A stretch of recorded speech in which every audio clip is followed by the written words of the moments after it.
Abre tus oídos. Se escuchan sonidos extraños. Susurros del más allá invaden tu radio. La historia y el enigma se abren paso a través de las ondas. Los especialistas más experimentados se reúnen cada viernes en esta sintonía. Únete a nosotros, amante de lo desconocido. Voces del misterio. Tu voz.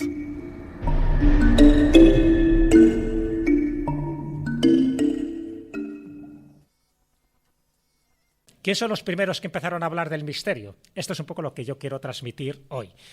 Y por eso los llamo también los cronistas de lo insólito. Porque claro, cuando hablamos del periodismo de misterio, efectivamente ahora os vendrán muchísimos nombres a la cabeza, pues de grandes periodistas, grandes comunicadores que tenemos del misterio. En su momento, evidentemente, pues Fernando Jiménez del Oso, que era un poco la cara del misterio, y actualmente, pues Iker Jiménez. Evidentemente, tener un programa de televisión semanal ayuda mucho. Pero yo no voy a hablar de los periodistas del misterio del siglo XX. Voy a hablar de aquellos que ya escribieron sobre el misterio, pero no se llamaban periodistas y no había periódicos, pero sí eran cronistas. Y cronistas que recogían esos casos insólitos que tanto nos apasionan. Porque ¿cómo no nos van a apasionar cosas que ya se veían en el cielo antes de 1947 y que causaban asombro, ¿no?, a nuestros antepasados? ¿Cómo nos van a impresionar también esas apariciones de espíritus, de fantasmas, de muertos redivivos, que también asustaban, intentando mostrar un mensaje, ¿no?, o incluso señalando algo que luego tenía que ser encontrado o localizado?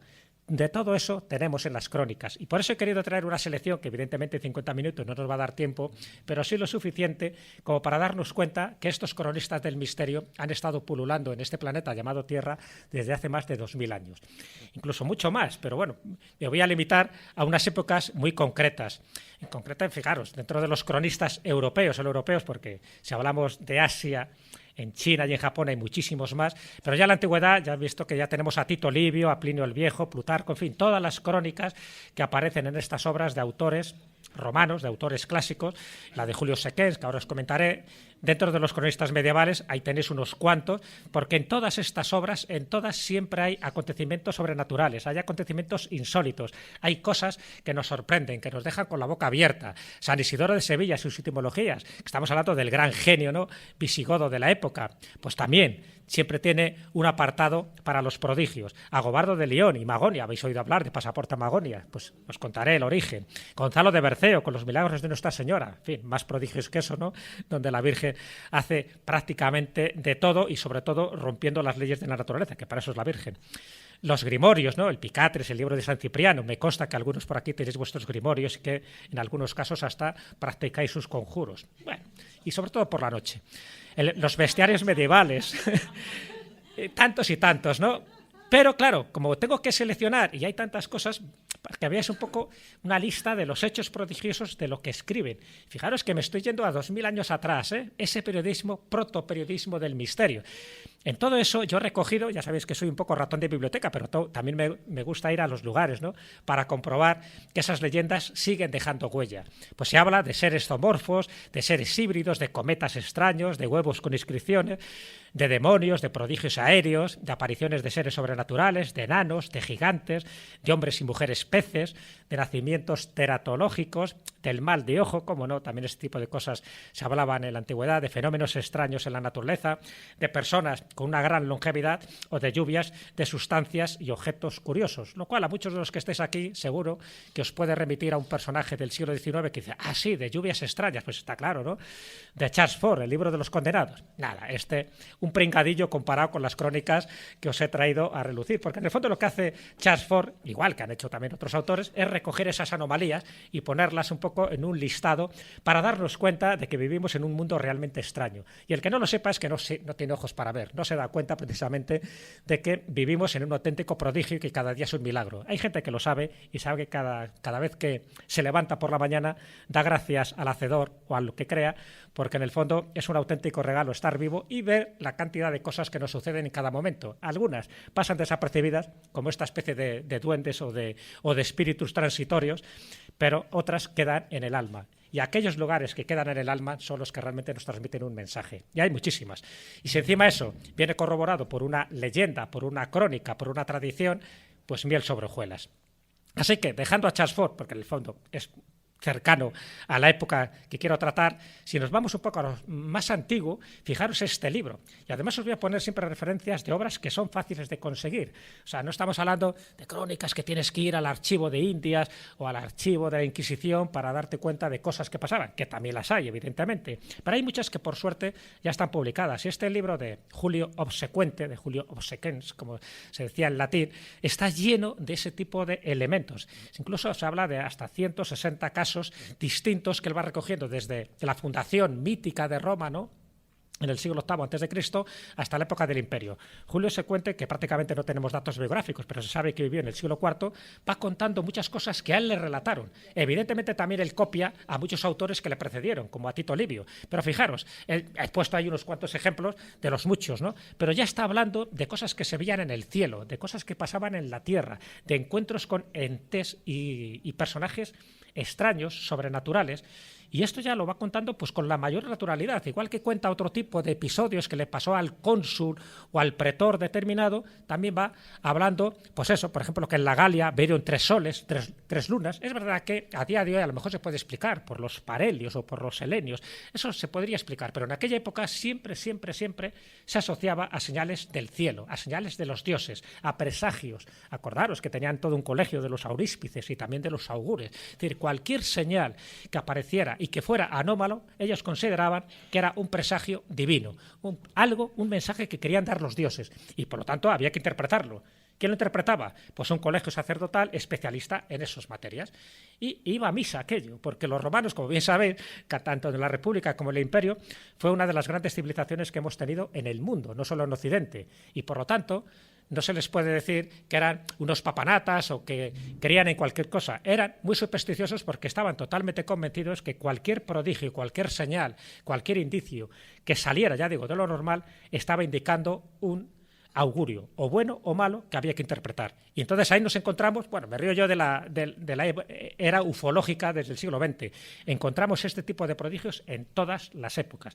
Tito Livio, que precede a Julio Soquén, ya está hablando de naves fantasmas que han sido vistas brillando en el cielo. Naves fantasmas que han sido vistas brillando en el cielo. Evidentemente no está hablando de nubes, no está hablando de un cometa, no está hablando de un meteoro porque, a ver, los romanos sabían de astronomía. Evidentemente todavía no estaban los telescopios para saber muchas más cosas, pero sabían distinguir un fenómeno meteorológico de un fenómeno astronómico de los habituales. Y cuando te dice eso, y te habla además de ciertas fechas, de ciertos lugares, de esos, incluso de hombres con vestidos destellantes, evidentemente no eran túnicas, en fin, no era un centurión romano. Bueno, pues llamativo. ¿Por qué lo cuentan? No lo están contando para mentir, sencillamente están haciendo una crónica. Y bueno, y cuando aparecen animales extraños, tanto en el mar como en la tierra como en el cielo, también lo cuentan. ¿Qué interpretación podemos dar? Sencillamente eran estos cronistas de lo insólito. Si avanzamos un poquito, sabes que a mí las charlas me gusta que las enfocamos como un viaje. En el fondo ya estamos haciendo un viaje, ¿no?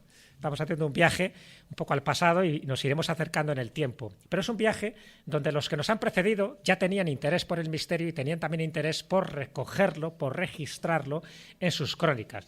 Y uno de ellos, imaginaros, Agobardo de León, un personaje del siglo IX, ¿no? Más o menos alrededor del 815, él cuenta algo que por entonces era como muy habitual, que era hablar de los tempestarios. Los tempestarios, que también lo ha habido en España, pero con otros nombres, también se les llamaba benuveiros. Los tempestarios eran personajes más o menos como unos chamanes atmosféricos. Eran brujos que conocían perfectamente cómo provocar granizos o cómo provocar tormentas en un lugar determinado y no en otro. Por lo tanto, se les daba una iguala, se les pagaba. Dice, bueno, ya que va a haber una tormenta, que no caiga en mi pueblo, porque me va a estropear la mies y me va a fastidiar, en fin, la economía, ¿no?, de una temporada. Dice, mira a ver si cae en el pueblo de al lado, que les tenemos manía, y entonces el tempestario, que sabía perfectamente cómo hacerlo, provocaba esa tempestad o sencillamente desviaba la tempestad a través de una serie de métodos mágicos de los que no voy a hablar ahora porque nos daría para otra conferencia. Bueno, pues lo curioso que hace Agobardo es que en esta crónica, fijaros que es una crónica que se llama Sobre el granizo y los truenos, o sea que era una crónica prácticamente teológica donde de vez en cuando le llevaban al episcopado pues a personajes extraños. Y una vez le llevan a unos personajes extraños diciendo que procedían de Magonia. Dice, ¿Magonia? Eso le sonaba raro. ¿Qué es eso de Magonia? Entonces decía que era una especie de reino en el cielo, que iban con unas barcas, otras veces hablan de unas naves en el cielo y que habían hecho un pacto con los tempestarios. Entonces, a cambio de unos regalos que les daban los tempestarios provocaban una tormenta en un sitio determinado, por lo tanto, pues todo lo que era el grano, en fin, el cereal, quedaba ya prácticamente molido y estos habitantes de Magonia lo recogían y se lo llevaban. Entonces habían hecho especie de conciliablo con estos tempestarios. Todos ganaban, los que perdían eran los pobres campesinos o los pobres agricultores que les habían molido totalmente esa cosecha. Bueno, entonces, como Agobardo de León no se cree para nada esto, lo que hace es recogerlo. Entonces, bueno, ahí lo tenéis, el texto original, porque al final conseguí el texto en latín que aparecía, lo traduje porque luego las versiones que hay de este texto son muy diferentes. Pero bueno, os leo un poco lo que él cuenta, ¿no? De que hay un país llamado Magonia. Por eso ya vale, sabéis que tiene un libro clásico que es Pasaporte a Magonia, un libro en el que yo me he alimentado intelectualmente porque menciona muchísimas cosas, además de una teoría que a mí me parece muy atractiva, que era conectar los casos ufológicos, los casos marianos y los casos de elfos en una especie de identidad común, ¿no? Porque en el fondo es como que proceden o parten de un origen muy similar.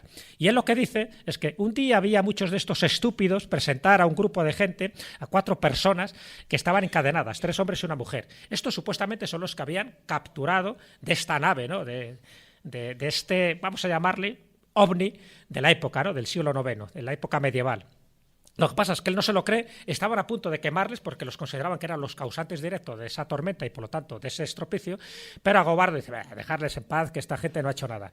Pero claro, siempre quedó la duda, al final de dónde procedían, ¿mentían o no mentían? Él da una versión teológica del asunto y considera que son meras supersticiones porque el único que puede provocar este tipo de tormentas o de granizos es Dios y que no hay ningún ser humano que sea capaz de modificar el tiempo. Bueno, lo llamo y lo he puesto un poco como elemento porque me parece muy significativo de que una obra que en principio no tendría mayor consideración sí que añade ese episodio que ha causado extrañeza. Y ha causado extrañeza tanto a lo largo de los siglos que a día de hoy se sigue repitiendo y nunca más se ha vuelto a saber de Magonia. No sabemos dónde procede Magonia, pero al final Magonia se ha convertido como en esa especie de reino mítico, en esa especie de lugar etérico donde posiblemente sí que venga de vez en cuando saben rasgar el velo del tiempo y del espacio, saben venir y saben dejarnos un mensaje. En este caso, por suerte, ya no hay tempestarios, pero cuidado que en la tradición española ha habido muchísimos que decían ostentar ese poder.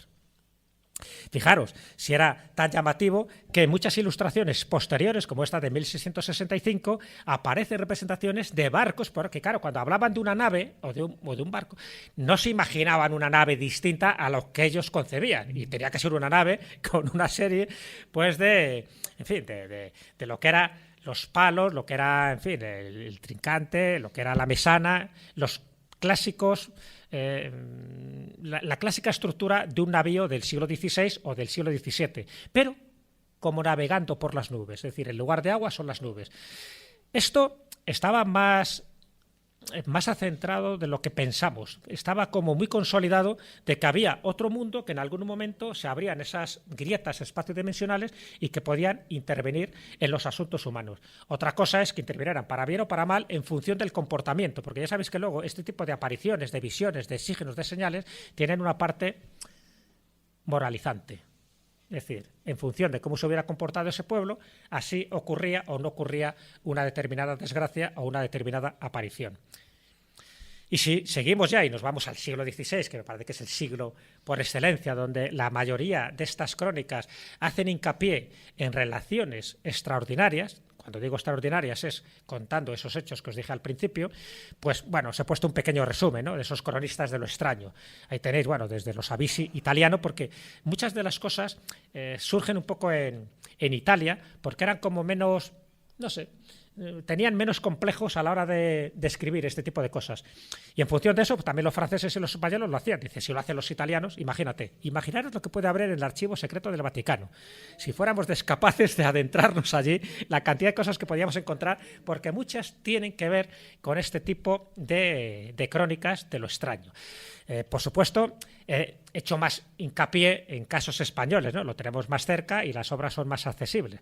Pedro Mesía, os pongo obras, algunas os sonará, os conoceréis, pero en todas ellas siempre hay una miscelánea relativa a hechos extraordinarios.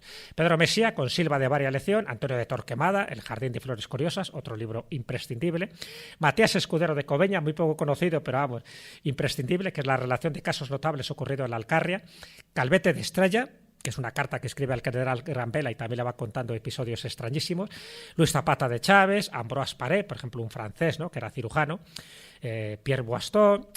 Bueno, el milagro de Empel, que también ocurrió, que además eso sirvió para que se creara una advocación mariana muy concreta, etcétera, etcétera. Aquí tenéis los textos originales, ¿no?, tanto de Pedro Mesía, que Silva de Varia Lección, como el de Antonio de Torquemada, libros increíbles, como veis, del siglo XVI, pero a los que nos gusta la extrañeza, a los que nos gustan los casos insólitos, tomar nota de esto, porque ya digo, son libros que están, claro, este es un castellano antiguo que es más complicado, ¿no?, de leer, pero que están ya adaptados, ¿no?, a nuestro léxico, y desde luego, si tú lees eso y empiezas a indagar un poco el contexto, porque, por ejemplo, en algunos casos se habla de la ciudad y se habla de la casa específica donde ocurre. Por ejemplo, las casas subdendadas. Antonio de Torquemada tiene varias. En uno de mis libros, de la trilogía de seres mágicos de España, el de Duendes, cuento el caso de un trasgo apedreador, es decir, de una casa de Salamanca donde había unos trasgos invisibles, pero sí visibles lo que eran sus consecuencias, que era apedrear y lanzar piedras, o por lo menos que esas piedras fueran visibles. Bueno, dejaban rastro, ¿no?, de la piedra, pero no se sabía dónde caían, es como que se materializaban. Bueno, pues podría ser un caso de poltergeist, porque resulta que en esa casa sí que vivían dos doncellas muy jóvenes, y podría ser, ya sabéis que el caso de poltergeist no estamos hablando de casos fantasmales como tal, sino de personas vivas que producen a través de su psiquismo pues esto que se llama psicorragias o esta telequinesis. Bueno, pues él lo cuenta, pero él lo cuenta porque incluso él dice que en algunos casos fue testigo. Entonces eso es lo que me llama la atención. Hay piezas que son diálogos, que habla uno o el otro, y cada uno va contando casos similares, y otro dice, pues yo recuerdo que en la casa de fulanito también un duende hacía de las suyas, porque o bien cambiaba las cosas del lugar o sencillamente provocaba una serie de estruendos en la casa. Nunca hacían daño, es verdad que a los habitantes. Siempre tienen el cuidado de que no se produzcan daños físicos, lo cual eso siempre es muy llamativo, como si tuviera una especie de código de conducta o sencillamente de impedimento, que no pueden alterar la anatomía física de las personas a las que alteran. Ahora sí, los duendes siempre han sido muy traviesos y queda reflejado en este tipo de crónicas. O en esta que os decía, relación de casos notables en la Alcarria, donde no para de contar cantidad de episodios que desde un punto de vista objetivo se podrían encasillar en casos ufológicos, pero sin ninguna duda, porque todo lo que está contando no tiene nada que ver con nubes, ni con cometas, ni con asteroides, ni con eclipses, ni nada parecido. Entonces, bueno, ahí os he puesto unas cuantas cosas, pero para que veáis. Como todo esto se está grabando, pues me imagino si luego lo vais a ver, lo veréis con más calma, ¿no? Pero bueno, os cuento un poco por encima. Dice, de una cometa y de una estrella que se vido en el cielo, ¿ves?, con ese lenguaje que se utilizaba en el siglo XVI.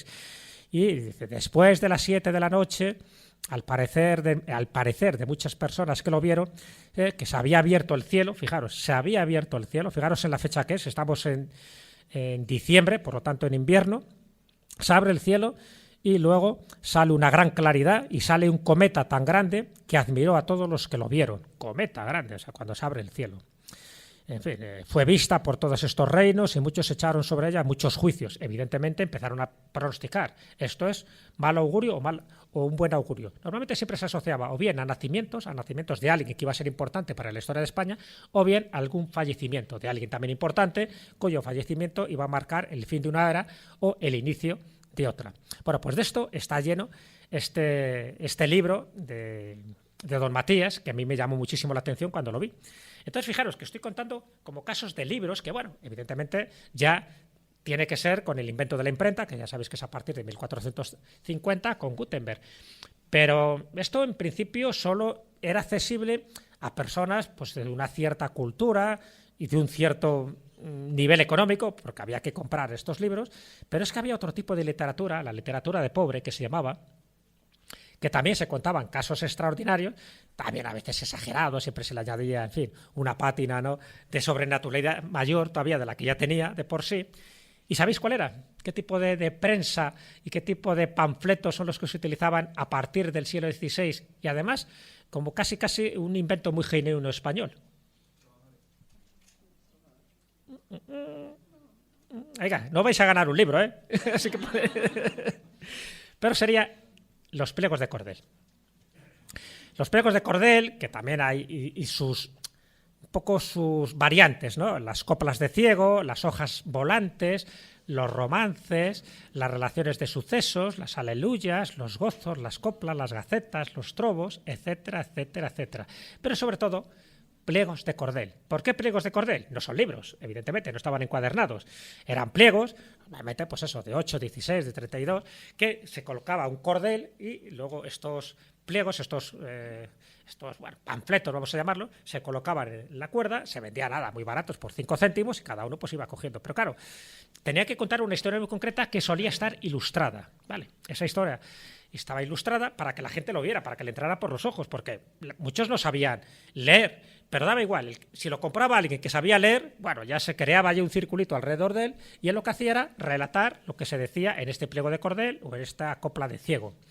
Ya sabéis que también estaban los ciegos, que llevaban también sus cartelones, que eran sus viñetas, y iban contando también el relato de ¿qué? Pues de un crimen truculento, de una cosa que había aparecido en el cielo, de alguien que había nacido con 2 cabezas, o cosas similares. O sea, tenía que ser algo que sorprendiera. Bueno, por supuesto, los adulterios también, eso estaban a la voz del día, porque claro, si había algún adulterio o alguien había tenido, porque también hay casos de nacimientos prodigiosos, que había tenido 40 hijos a la vez, pues hombre, también eso se notaba. Pero siempre añadían algo más, ¿no? Siempre añadían algo para que fuera mucho más sorprendente, para que fuera... Estamos hablando de los antecedentes de la prensa amarillista. Entonces se exageraba. ¿Pero por qué se exageraba? Porque había que comprar el pliego. 5 céntimos son 5 céntimos, ¿no? Entonces había todo tipo de casos, ¿no? Y entre ellos también estaban las aleluyas. Las aleluyas es el antecedente de los cómics. En fin, estas viñetas, estas historietas, ya se contaban las aleluyas. Se contaba algún caso sorprendente, en este caso el caballero del pan pringado. Era así porque, en fin, nació con una nariz muy larga, era muy feo y le gustaba el pan pringado. Entonces, a partir de ahí, pues las peripecias que le van pasando a este hombre. Esto, evidentemente, es como una especie de fábula, de cuento. En otros casos se contaba, ya digo, crímenes o se contaba algún suceso paranormal, pero siempre en un pareado para que fuera mucho más fácil de recordar y, sobre todo, para que los ciegos, si al final lo recitaban, también lo pudieran recitar con ese soniquete que les caracterizaba. Y muchos de estas aleluyas, aucas, que se llaman en catalán, pues tenían el éxito adecuado porque, claro, estaban contando fenómenos extrañísimos. Aquí tenéis el auca de Montserrat, ¿no? Que tiene que ver mucho con la aparición de la moreneta.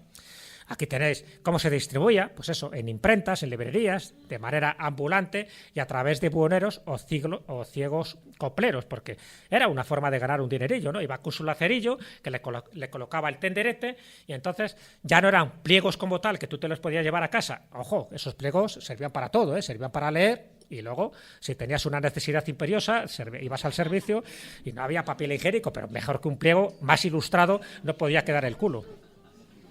Y ese tipo de cosas eran muy habituales. Claro, ahí se utilizaba todo. Por eso nos han llegado tan pocos pliegos de cordel. Y los que nos han llegado tienen un olorcillo... Los romances de ciego, fijaros un poco toda la expectación que se generaba cuando alguien iba a un pueblo. Esto es como cuando iba al circo, al pueblo, ¿no? Bueno, era el acontecimiento. O cuando iban pues los cómicos de la legua, era todo un acontecimiento. Pues cuando iba el ciego, cuando iba la persona que iba a contar una historia, pues evidentemente, claro que se juntaban, porque era una forma de estar un poco pues enterado de lo que pasaba allende de los mares o en cualquier otro lugar. Y entonces el ciego, sabes, que tenía también una especie de soniquete muy concreto. Yo que sé, por ejemplo, he traído un caso del romance del crimen de Duruelo, ¿no? Entonces, cuando se contaba, siempre tenía que haber una rima, pues empezaba, ¿no? Oigan ustedes, señores, y escuchen con atención para explicar este crimen que es digno de compasión. Entonces ya todo el mundo ponía los ojos ahí como platos. Y el ciego no les veía, pero notaba la tensión que había. En la provincia de Soria, porque mucha gente decía, ¿dónde está Duruelo? En la provincia de Soria, en Duruelo apareció una joven desgraciada, muerta por un puñal traidor. Y todo el mundo, oh, ¿quién será? Y él continuaba, evidentemente, después de hacer una pausa dramática como la que acabo de hacer yo, pero sin risas. 22 años tenía la infeliz cuando murió, y más de 20 puñaladas el criminal la asestó. Y en ese momento, ¡oh! Evidentemente esto continúa, pero no quiero hacer spoiler.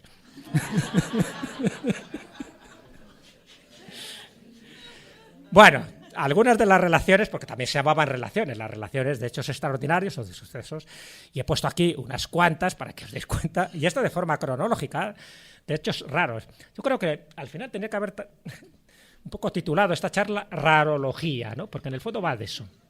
Pero ¿por qué la he titulado Los pioneros del periodismo del misterio? Porque en el fondo todo esto, lo que estaban haciendo de una forma veraz o de una forma exagerada, era periodismo del misterio, a su manera, y por supuesto pues para ganar un dinerillo, pero también para dar a conocer que, en fin, que no todo era ordinario, que había cosas extraordinarias. Entonces ahí tenéis desde... Bueno, es muy curioso porque casi siempre que se habla de una relación, casi siempre se decía relación verdadera. ¿Sabes? Se hacía hincapié, relación verdadera, por si alguien no lo creía. Relación verdadera de un espantable y ferocísimo animal llamado corisango, que ya son ganas. La relación verdadera de un animal monstruoso en un foso del lugar de Loyes, tal. Y he puesto luego pues el lugar donde se hacía la imprenta, porque este tipo de relaciones no iban firmadas por ningún autor. Siempre se ponía la imprenta, a veces ponía el nombre del impresor, pero ¿sabéis por qué ponía el nombre del impresor? Para que alguien que quisiera contar una historia fuera al impresor y a través pues eso, de un convenio económico, pues él lo imprimía y él se llevaba un porcentaje. Entonces ponían el impresor, pero nunca el autor no se atrevía, pues se le corrían a gorrazos, porque claro, hay veces que cada crónica se las traía, ¿no? Bueno, pues ahí tenéis unas cuantas, algunas os comentaré ahora de pasada. Por ejemplo, hay una muy llamativa que no tiene que ver con España, que es la declaración de las señales y monstruos espantables que han aparecido en el aire encima de la villa de La Rochelle, en Francia. Será La Rochelle.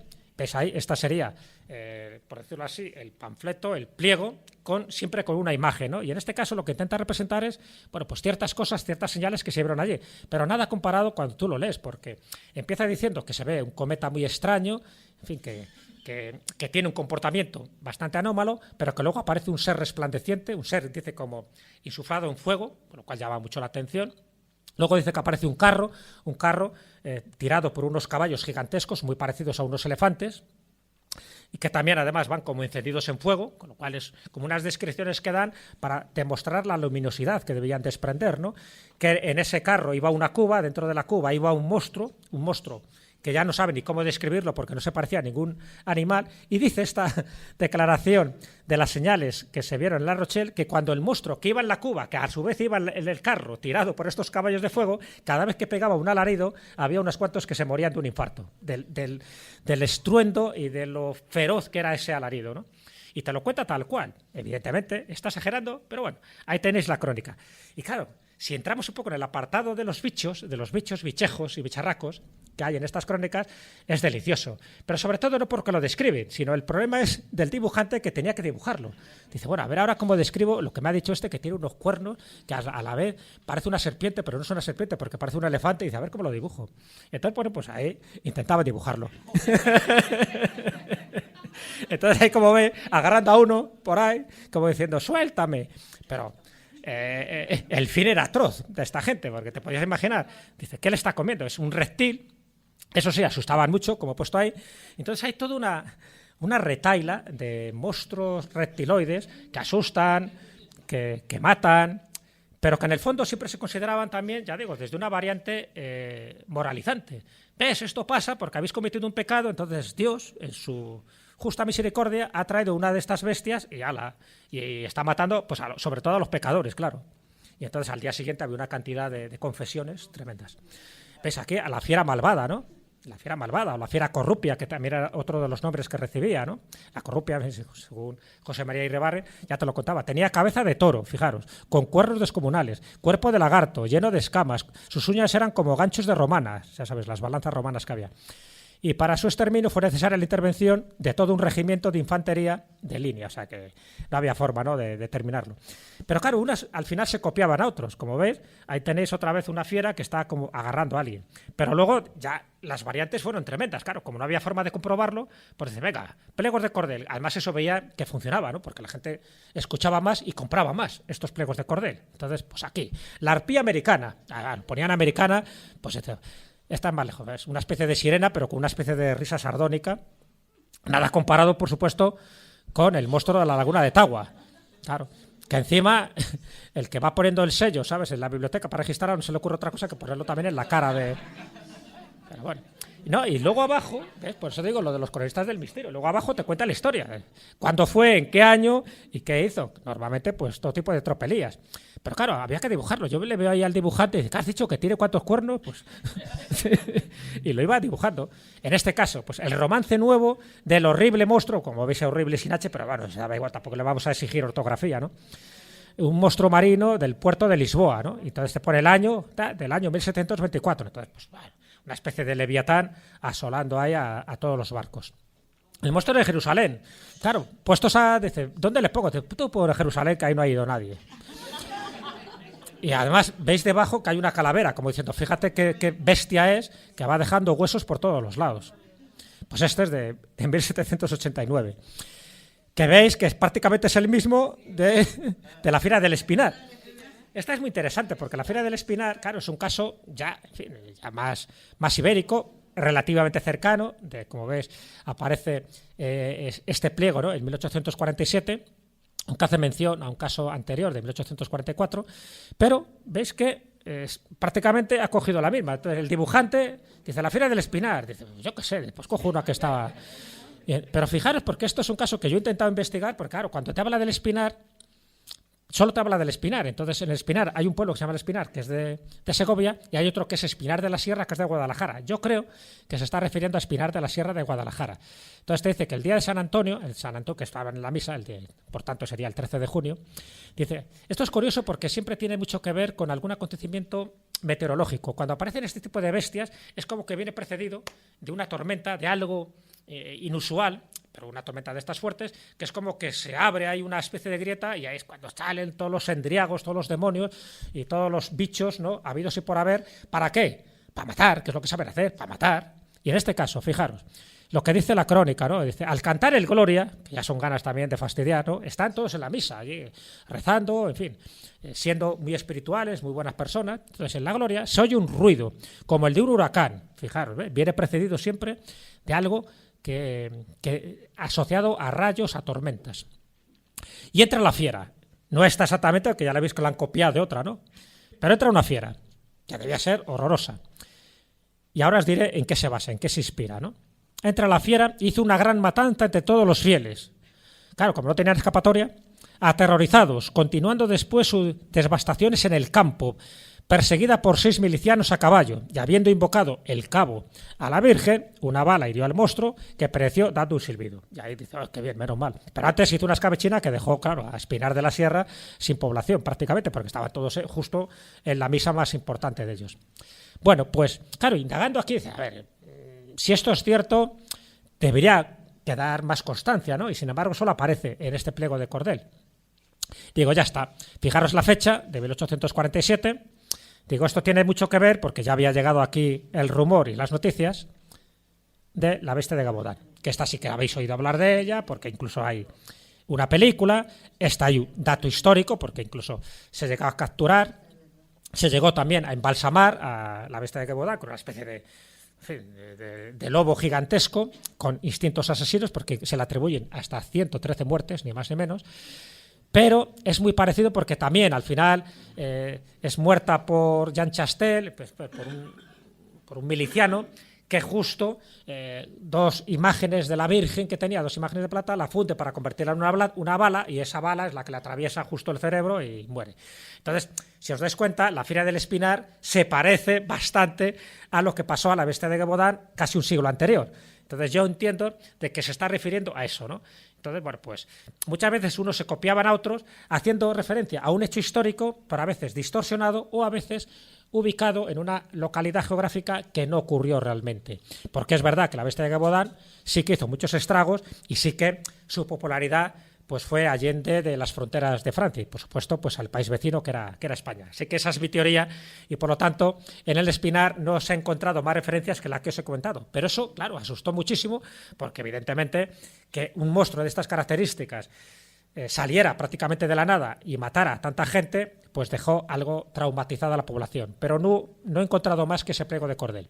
Y bueno, si ya vamos un poco Otro de los apartados, ¿no?, de estos hechos extraordinarios, dentro de estos protoperiodistas del misterio, a los antropomorfos, me refiero a este tipo de seres, porque antes hemos hablado de los animales, ¿vale? Casi todos reptiloides. Pero también los hay antropomorfos, es decir, de seres extraños, como este que tiene un cuello tipo jirafa. Y fijaros un poco lo que dice la relación. Esta ya es una un poco posterior, de 1717. Y ahí ves, impreso en Granada por Nicolás Prieto. Es el impresor, no es el autor, ¿no?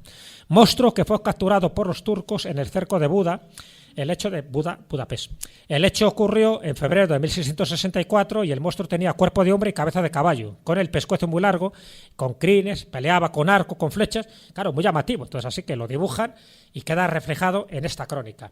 Ya no entró en la veracidad o no, pero sí que me llama la atención que lo cuentan como algo, pues eso, curioso, y que por supuesto siempre tenía esa enseñanza moralizante, en el sentido de que esto indicaba de que no eran muy humanos y que por lo tanto el que fueran vencidos pues era como un designio divino si tenían a seres como este tipo de cosas que eran como para ellos aberraciones de la naturaleza. Y claro, así se les empezó a llamar un poco aberraciones de la naturaleza o monstruos de la naturaleza, cuando alguien nacía con unas cualidades totalmente diferentes al resto de los mortales. Fijaros en esta crónica, el monstruo de Hungría. Aquí ya hay una mezcla de todo. Aquí el dibujante se pasó, ¿no? Y ya veis cabezas cortadas, piernas por ahí, como diciendo, mira qué bestioso, ¿no? 3 cabezas, pero 3 cabezas, ¿a cuál más extraña? O este también, la fiera de Oporto, ¿no? También, con brazos. Esto es una especie como el dios Shiva, ¿sabes? Pero a la portuguesa. También muy extraño, está claro que son... Estos, de hecho, las llamaban las bestias del Apocalipsis, porque se pensaban que si una de estas apariciones era real, es que el Apocalipsis estaba cerca. Entonces siempre se pensaba que el día del juicio final estaba a punto de llegar. ¿Y cuáles eran las señales del día del juicio final? Pues eran señales aéreas, que hubiera monstruos de estas características, bestias salvajes como las que hemos comentado, etcétera, etcétera. Evidentemente, luego no llegaba el fin del mundo. Bueno, llegaba para aquel que le mataba, para ese sí era el fin del mundo, ¿no? O en el caso de la Feria del Espinar, para todos los que estaban congregados en la iglesia. O, fijaros porque esto ya entra dentro de ese mundo un poco de la teratología, ¿no? Sí, además fijaros, copia de la carta enviada a la ciudad de Gerona el 20 de octubre de este año, de 1654, y que cuenta, pues esto, un monstruo prodigioso, siempre claro, habla de algo de prodigio, que fue hallado en estos montes de Zardaña. Y aparece dibujado, es un hectocéfalo. Un ser con 7 cabezas y además con un solo ojo. Si os dais cuenta, la cabeza principal tiene un solo ojo y los demás mirando ahí para todos los sitios. Aquí solo aparecen dibujadas 5, he visto otras versiones de 7 cabezas. ¿Qué intenta reflejar? Pues evidentemente una fabulación del monstruo de 7 cabezas y de la mitología, pero siempre, además fijaros que tiene también como patas de cabra, algo demoníaco, algo que no inspiraba confianza. Por lo tanto, eran monstruos del Apocalipsis que eran enviados para advertir de que os arrepentís o cambiáis de conducta o sencillamente va a ocurrir una desgracia, siempre por orden del subhacedor. Fijaros esto es muy curioso también, porque aquí entramos en esa teratología que poco a poco se va acercando a lo real. Esto no exactamente, porque esto me llamó mucho la atención y sobre todo que estuviera dibujado, ¿no? Lo pongo dentro de la categoría de nacimientos prodigiosos. Claro, aquí tenéis al niño con 33 ojos. 33 ojos sin contar el del culo. Vivió 33 días. 33 días, siempre fijaros. Y habló 3 veces... palabras de mucho ejemplo. Palabras, ya ves tú qué ejemplo podía dar, 3 palabras. Pero bueno, siempre el 3, es la simbología del 3, en fin, la Trinidad, el número mágico, etcétera, ¿no? Y encima lo bueno es que lo dibujan. Claro, el dibujante tenía que dibujar ojos hasta en la rótula, porque claro, dices, ¿dónde le dibujo yo aquí tantos ojos? Me llama mucho la atención. Entonces esto siempre se consideró, ¿ves? Fijaros siempre los encabezamientos de estas relaciones, ¿no? Y de estos pliegos. Admirable prodigio, y luego ya en pequeñito te va diciendo dónde ocurrió, en este caso en Bayona, ¿no? En Francia.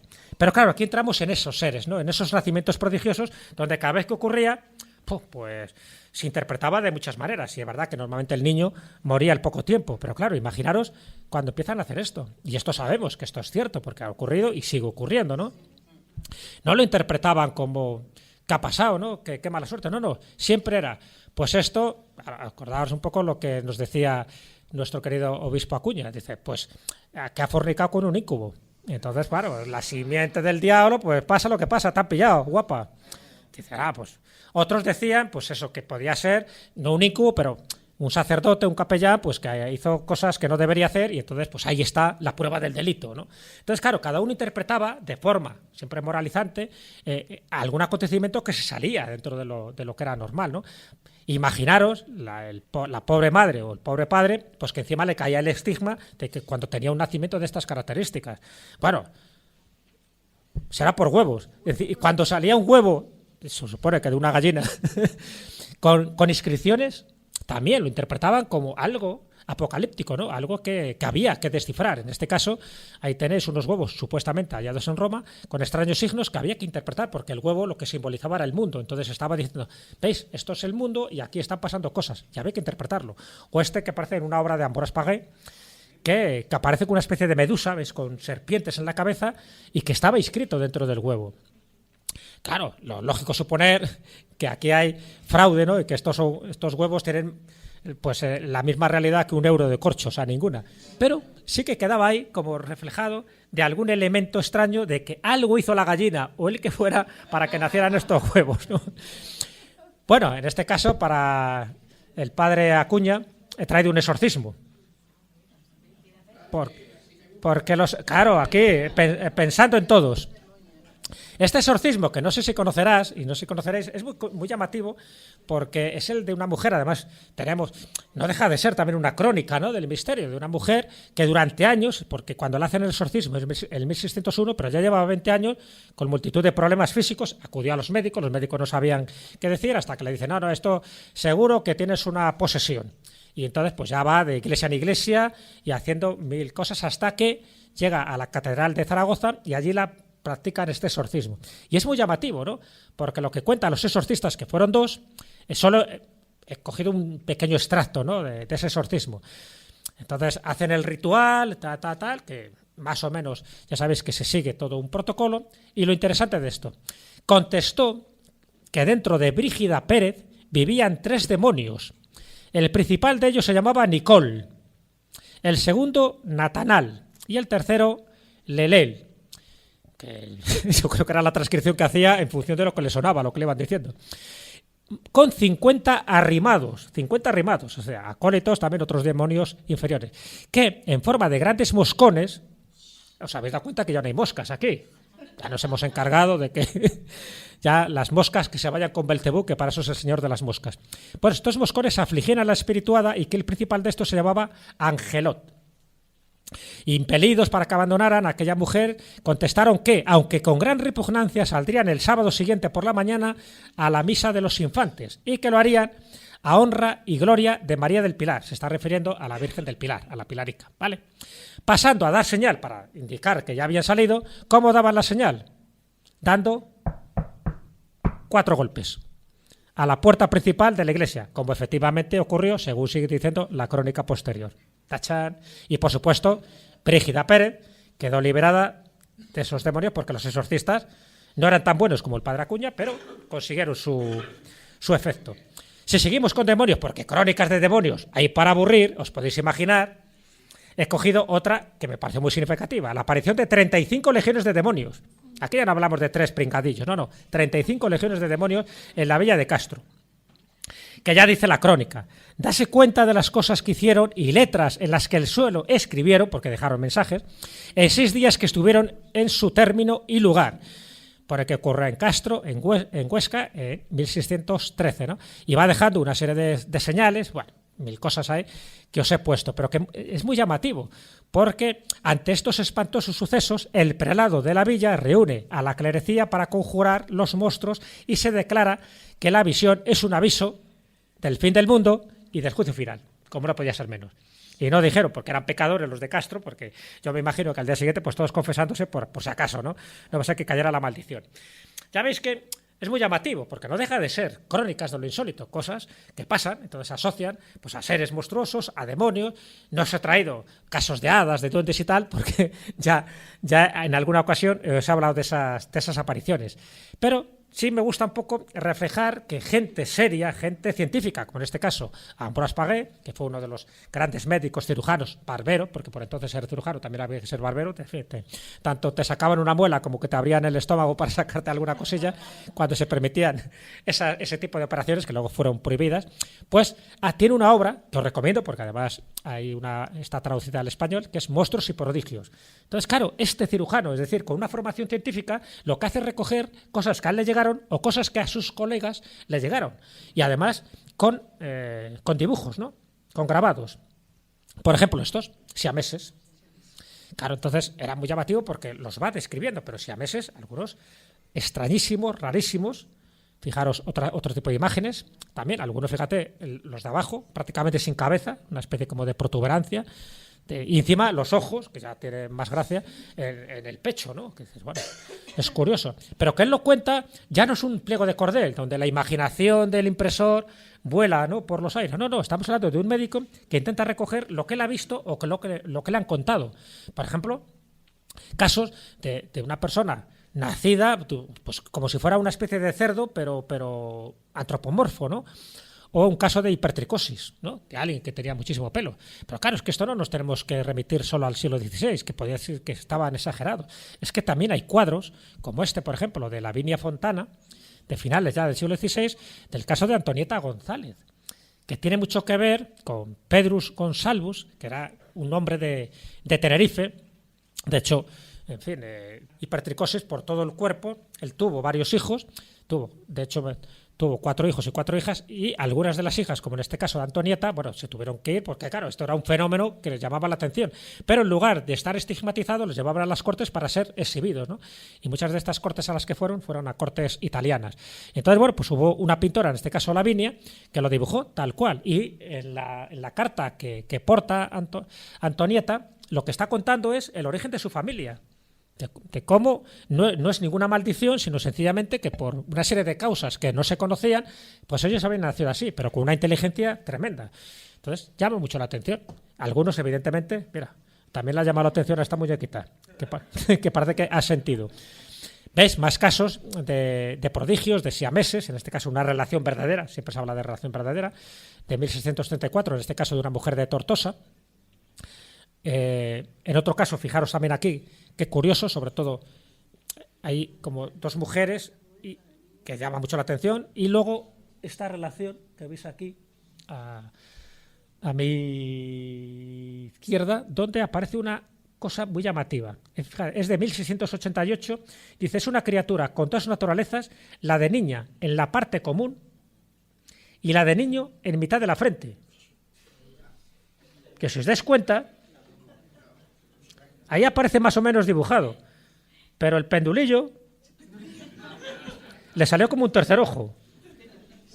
Y entonces, claro, esto llamó mucho la atención, porque por una parte es una especie de hermafrodita, o sea, tenía los 2 sexos, lo que pasa es que el de la niña lo tenía donde lo tenía que tener y el del niño se desvió un poco y le fue directamente al centro de la frente. Y eso llama mucho la atención. Entonces, este tipo de cosas, esto sí, que se recogieron y que fueron interpretadas de muchísimas maneras. O este caso, es sorprendente porque este es histórico, además. Hay todo un registro de la gigante Eugenia Martínez. Esta pobre niña, bueno, en principio nace de forma normal. Nace en Bárcena, en un pueblo de Burgos, y es curioso porque nace justo cuando su madre, que ya, en fin, estaba en un estado de gravidez bastante considerable, nace justo cuando está en la misa de 12, la misa del domingo, y justo allí se pone de parto, ya no lo podía evitar. Y entonces, eso se consideró como un signo de buen augurio. Dice, hombre, si nace en la iglesia, en un lugar sagrado, esta niña va a ser un prodigio. Joder, que se fue un prodigio.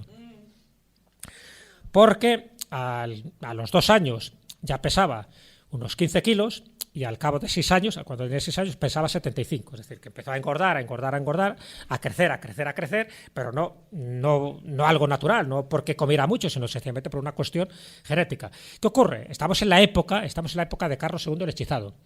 Claro, Carlos II el Hechizado se entera de que en un pueblo de Burgos hay una niña de 6 años que pesa 75 kilos.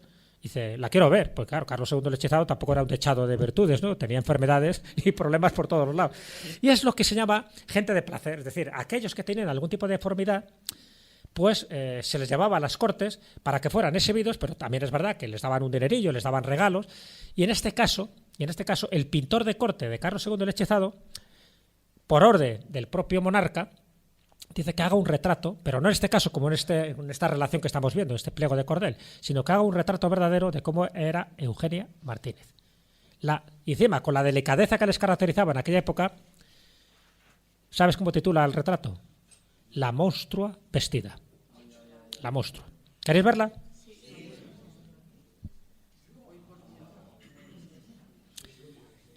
Pero como era así el monarca, en fin, el monarca, ya sabéis, Carlos II del Hechizado, pero píntala desnuda. Y Carreño de Miranda hace otro retrato de ella para que se viera cómo era de rolliza. Y la pinta desnuda. Este tipo de cosas son las que iba, ya digo, de corte en corte. Ella, al fin y al cabo, tuvo suerte en el sentido de que no muere relativamente joven, todavía vivió un poco más, pero sirvió un poco para que esa anomalía genética, vamos a llamarla así, sirviera para que ella tuviera, bueno, pues unos años con cierta dignidad y también que los padres pues, pudieran también tener una serie de regalos y de dinero que daban entonces. Cosa que normalmente en los pueblos, cuando ocurrían este tipo de nacimientos, solían o morir muy pronto, ¿no? O bien estaba estigmatizada ya la familia de por vida, considerando eso, de que algo habrá hecho para que haya nacido así. Bueno, pues todavía es más. ¿Hay algún asturiano por aquí? En Áviles, al pintor, a Carreño de Miranda, como había que hacerle un homenaje, dice, Carreño era de Áviles. Dice, pues vamos a hacerle un homenaje. ¿Y cómo le hacemos un homenaje? Vamos a hacer una escultura. Pero no vamos a esculpirle a él. Vamos a esculpir a la... y esta escultura está en Áviles. O sea que, como ven, a la pobre Eugenia, a la niña Eugenia, la giganta, como así la llamaba, o la monstrua, que todavía era peor, ahí tiene una escultura en homenaje al pintor que la retrató tanto vestida como desnuda. Ahí tenéis, ahí seguimos con ese tipo de relaciones, etcétera, ¿no? Hay muchísimas, siempre con nacimientos muy extraños. Y otro libro que os recomiendo a los que nos gusta el misterio, que es este de José de Pellicer. En la época de los Austrias es cuando más recopilación se hace de estos elementos extraños, y esta obra de José de Pellicer, Avisos históricos, también es una fuente inagotable de casos extraños que pasaron en esa época. Estamos hablando de mediados del siglo XVII. Entonces cuenta cosas, hay muchísimas, ¿no? De hecho tengo algún que otro artículo donde relato los que para mí son los casos más extraordinarios, pero muchos tienen que ver con casos ufológicos, ¿vale? Prodigios aéreos. Y aquí tenéis, por ejemplo, uno que el fecha, porque aquí ya tiene fecha y aquí hay nombre, como veis. Ya esto lo escribe José de Pellicer, Avisos históricos. Por cierto, José de Pellicer era cronista de Castilla, de León y de Aragón. O sea, que estamos hablando de un historiador reputado en aquella época. Y fijaros lo que dice el 7 de mayo de 1641 en estos avisos históricos. Que normalmente eran cartas que escribía a los nobles de la corte, que luego se recopilaron y se convirtieron en el libro. Ayer lunes, a la misma hora, estando muy sereno el cielo, sin haber en todo él una nube, fijaros el dato, se vio una negrísima y oscura nube que venía de entre Levante y Septentrión, dilatada y angosta, cruzando entre poniente y mediodía, que estuvo fija mucho tiempo sin hacer aire ni tener lo que las otras nubes, remate blanco a los dos lados, ni nubes menores que le acompañasen. Si ves, parece como una especie de nave nodriza, o sea, una cosa dilatada, angosta, negrísima, lo califica como nube porque ¿qué puede ser aquello? Pues ahí lo tenéis, 7 de mayo de 1641. Siguiente cronista, que escribe un poco más tarde, unos 10 años más tarde, ya son datos desde 1654 a 1658. Los avisos del Madrid de los Austrias, también otra fuente inagotable de extrañezas, de casos insólitos, de cronista de lo raro, ¿no? Otro rarólogo, que era Jerónimo de Barrionuevo. Uno de los casos también, ufológico, ¿no? Aunque cuenta de todo, cuenta todo tipo de milagros, de prodigios, de nacimientos, etc. Dice, en Malagón, a los 27 del pasado, está haciendo referencia a 1657, a las 9 de la noche, se abrió una nube negra de donde salió un globo de fuego tan grande como una casa y llegó corriendo a parar sobre Madrid, donde lo vieron muchos. Y siempre, incluso a veces, cita a los testigos o las personas que estuvieron presenciando este fenómeno. Evidentemente, ya te digo, esta gente sabía distinguir un fenómeno meteorológico de un fenómeno climatológico, de un fenómeno astronómico, y estas cosas que cuentan son cosas que a él le llaman la atención, pero que esto lo cuenta junto con lo que cenaron en la corte el día anterior y cosas similares, o sea, que lo va explicando. O este caso también de una batalla aérea en Sanlúcar. Batalla aérea, ¿no? Esas batallas espectrales que tanto se cuenta. He visto carta de Sanlúcar que saliendo un hombre a la marina al amanecer vio sobre el mar pelear en el aire dos ejércitos furiosamente. Volvió corriendo a llamar a quien lo viese, claro, buscaba testigos, y acudieron mucha gente. No solo lo vieron y escucharon la mosquetería, la artillería, cajas, pífanos y trompetas y voces, sino que duró la batalla más de 1 hora. Salido el sol, se desvaneció. Curioso, estos casos. Pero ya digo, él no está buscando para que esto se compre, para que haya una copla de ciego, para que haya un romance, para que haya un pliego de cordel. No, lo está contando porque está mandando estas cartas a los nobles y cuenta cosas que le han contado o cosas que él ha presenciado. O este suceso, ¿no?, de un ermitaño que cuando muere, pues el gato que tenía este ermitaño pues empieza a tener un comportamiento totalmente extraño y lo cuentan estos sucesos admirables. o este, por ejemplo, que tuvimos ocasión de ver Begoña y yo en Alcobendas, ¿no? El milagro de la multiplicación del vino, sorprendente, asociado a Nuestra Señora de la Paz, a la Virgen de la Paz, que es la patrona de Alcobendas, donde en el siglo XVII, pues eso, necesitaba pues mucho vino porque iba a hacer una fiesta precisamente conmemorando la fiesta de la Virgen de la Paz, y se da cuenta en la noche anterior que prácticamente estaba vacía la cuba, que por lo que sea había habido una fuga y que no había. Entonces dice, madre mía, voy a quedar mal con todos mis invitados, que pensaba invitar a 300 personas. Bueno, se encomienda a la Virgen. Esto es algo que se puede ver, me refiero, que esto es lo bueno, esto es lo que yo llamo leyendas que dejan huellas. Y qué curioso que justo en esa misma noche, una vez que ha hecho sus rogativas a la Virgen de la Paz, es como dice, como si hubiera un surtidor debajo, o sea, en la propia base de esta tinaja, y empieza a manar el vino, pero de una forma constante. Hasta luego, claro, la voz corre por todos los sitios, y en la mañana siguiente eso sigue manando, y ya no solo 300 personas que sean las invitadas, sino hasta 600 personas fueron allí, porque querían ver el prodigio, y todas bebieron de ese vino que era inagotable, hasta que dice que se terminó. Incluso parte del vino lo recogieron, se lo llevaban a sus casas, porque esto es un vino milagroso, está claro, esto tiene que ver con un milagro de la Virgen. Dice que se lo dieron a beber a personas que estaban enfermas y que sanaron de forma súbita. Bueno, pues esto es una crónica que además aparece en un acta notarial. Un acta notarial donde con testigos, hasta 29 testigos, dan fe de lo ocurrido, que esto es un poco como la multiplicación del arroz de Olivenza, pues algo parecido. Pero ya digo, que esto lo curioso es que si vais a la Ermita de la Paz, allí en Alcobendas, podréis ver esto, que es un poco el certificado donde te lo cuentan. Hay también esa placa en el lugar donde ocurrió y, por supuesto, la tinaja del milagro, que no podía faltar. Y ya, cuando hablamos de los hombres peces, ni os cuento, hombres y mujeres peces, es a otro de los elementos también extrañísimos que ocurrían y que de vez en cuando pues se daban cuenta. Se pensaba, pero sin ningún tipo de duda, que había una especie de civilización paralela, acuática. Ya quisiera Lovecraft inspirarse en estos casos españoles. Había una civilización paralela que de vez en cuando se dejaban notar, salían y se les veía. En el caso del pece cola o del peje Nicolao, porque esta es una leyenda que procede de Italia y en concreto se sabe, según Julio Caro Baroja, que procede de la zona, bueno, del estrecho entre Sicilia y Calabria, pues ahí es donde vivía este pez Nicolaos o Nicolás, ¿no? Que era una maldición, es decir, le gustaba tanto el agua que la madre le maldice para que se quede siempre en el agua. Y entonces pues él dice, pues ya está, pues me quedo ahí como una maldición. Y esa maldición lo que hacía es que, aparte que sabía nadar de una forma extraordinaria, dice que se camuflaba o se fundía muchas veces en ciertos peces, se metía en el interior, y por eso cuando salía se le veía de esta guisa. Era un humano maldecido, pero dentro de un pescado. Y dice que se dejaba ver, jugaba con los marineros, y era el peje Nicolao, el pece Cosla. Bueno, pues ahí estaba. De hecho, incluso Pedro Mesía, el que os he contado antes, de Silva de Mala Elección, también lo cuenta.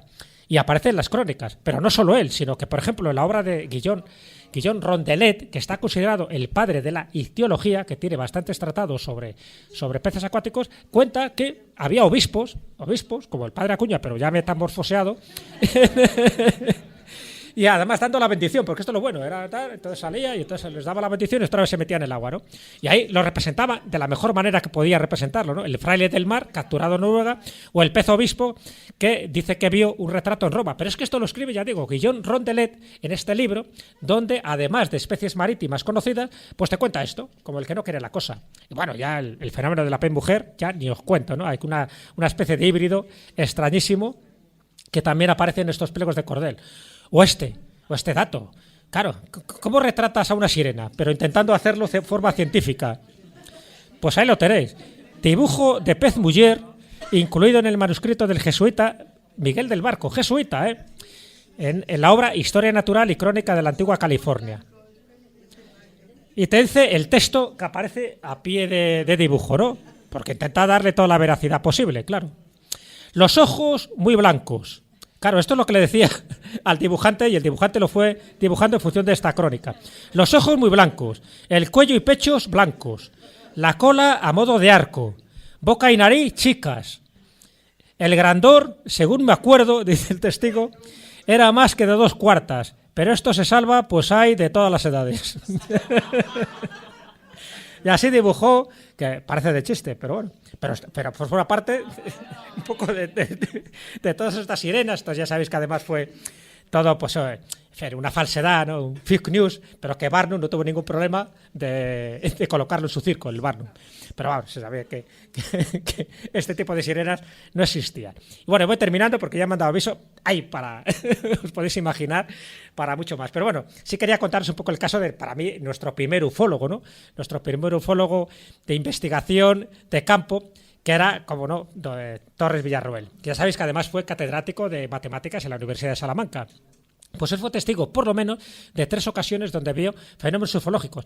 Él era astrónomo, profesor de matemáticas, con lo cual creo que sabía distinguir, ¿no?, un caso de otro. Bueno, pues aquí tenéis uno de esos opúsculos que él escribió, Juicio y pronóstico del globo y 3 columnas de fuego. Entonces, bueno, lo que describe, ahí lo tenéis, que es muy llamativo, sabiendo la autoridad científica y intelectual que tenía Diego de Torres Villarroel.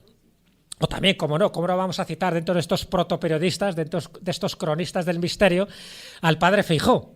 Claro, Jerónimo Feijó, donde en su Teatro Crítico Universal describe multitud de casos de este tipo, entre ellos el hombre pez de Lérganes, por ejemplo, ¿no? Él siempre muy crítico, muy escéptico, diciendo, cuidado, no hagáis caso de todos estos que van diciendo que hay hombres peces, que tal, pero lo describe y lo cuenta. Entonces dice, bueno, como dejando la puerta abierta de que en algunos casos pueden ser auténticos. O fijaros, esta gaceta de Nuremberg, ¿no? Toda una cantidad de objetos que se ven en el cielo justo ese 14 de abril de 1561 y que aparece así en la crónica, en una gaceta, en una especie de periódico local de Nuremberg. O lo mismo que hizo esta octavilla de Basilea de 1566, donde veis que eran bolas negras que se iban... Bueno, el anterior todavía era mucho más llamativo porque... En este caso de Nuremberg, veis que ahí hay una especie como de lanza, una especie de objeto también, una especie también de ovni, ¿no?, triangular, y luego todo este tipo de cosas cayeron al suelo, dice, y una vez que cayeron al suelo, después de una batalla de más de 2 horas, caen al suelo y se desintegran, van desapareciendo. Y lo cuenta tal cual, como el que no, que la cosa. Algo parecido a esta octavilla de Basilea, con esto que siempre se ha considerado que son antecedentes de fenómenos ufológicos, ¿no? O este que pasó en Hamburgo en 1697. Lo bueno es que tenemos gráficos, tenemos este tipo de representaciones impresas que nos da una visión de lo que llegaron a ver. Bueno, y los esbotos ya no os cuento. Los esbotos no deja de ser también otra crónica interesante de cosas extraordinarias. He cogido un par de esbotos mexicanos donde intentan abducir a un cerdo o donde invocan a la Virgen para que no sean abducidos estas personas, porque claro, pensaban que tenían unas connotaciones bastante demoníacas y mira si te hacen lo de la Bárbara Herser en la película El Ente. ¿Y si te hacen eso? Pues invocaban y luego, como se salvaron de la abducción del ovni, hacen un esvoto, que ya sabéis que es el agradecimiento a la Virgen por salvarles de que le hagan una prospección anal. O los cronistas de las Indias, que también hay muchísimos de esos casos que nos daría para toda una charla, pero bueno, yo he puesto unos cuantos ejemplos de cosas raras que vieron y como presagios y durante las distintas batallas, tanto con los mexicas como con los incas, o en el caso de Bernal Díaz del Castillo, que también tiene cantidad de cosas, y una de las que recoge son estos presagios ocurridos, por ejemplo, a Moctezuma, que es una especie de cometa, pero en forma de espiga, ¿no?, y que asociaron a que algo malo iba a ocurrir. O el caso de Villaviciosa de Odón, por ejemplo, estamos hablando de Madrid, eso que pasó el 16 de mayo de 1851, donde algo vieron, ¿ves? Como una especie de cruz, una luminaria, y luego abajo aparece el texto y te dice los testigos que estuvieron allí, y testigos de alto renombre, ¿no? Para aquella época, para dar credibilidad que algo extraño había ocurrido. O, ya termino con esto, pues de tantos y tantos ejemplos que podríamos poner, los famosos airship, la oleada de naves ufológicas, supuestamente ufológicas, en los cielos de Estados Unidos, en concreto de California, que ocurrieron a finales del siglo XIX y que la prensa pues los fue recogiendo de una forma puntual. En fin, dentro de este viaje, más o menos rápido, había que ir rápido, no quedaba más remedio, pero espero que haya servido un poco como representativo de que el periodismo de misterio no surge en el siglo XX, que ha habido muchos periodistas, algunos anónimos, otros ya con nombres y apellidos, con crónicas escritas, pero también dibujadas, sobre cosas que siempre han estado aquí, que nos han rodeado, que las hemos tenido más cerca de lo que nos imaginamos. Muchas de las charlas que nos han dado nuestros queridos ponentes pues están reflejando que vivimos en un mundo de extrañeza y que sencillamente tenemos que abrir los ojos para darnos cuenta de esa realidad. Y que el que quiere ir con orejeras y darse cuenta de que todo tiene una explicación científica, pues está tan perdido como aquel que se lo cree todo. Es decir, ya sabéis que hay que evitar dos errores que son muy comunes, menos mal que aquí sois gente inteligente y evitáis esos extremos que son extremos fanáticos. Ni creerlo todo, ni negarlo todo. Siempre en la virtud está en el justo medio, como decía Aristóteles, la virtud siempre seguir ese camino del medio. El camino del medio es ser crítico, ser escéptico y tener siempre los pies en el suelo y, como no, la mirada en el cielo. No vaya a ser que aparezca un ovni. Experiencias paranormales, enigmas históricos, conspiraciones, leyendas urbanas, el mito de los ovnis y muchos otros misterios que perduran con el paso del tiempo forman parte de las voces del misterio. ¿Crees que estás solo? Siempre hay alguien al otro lado. Voces del misterio.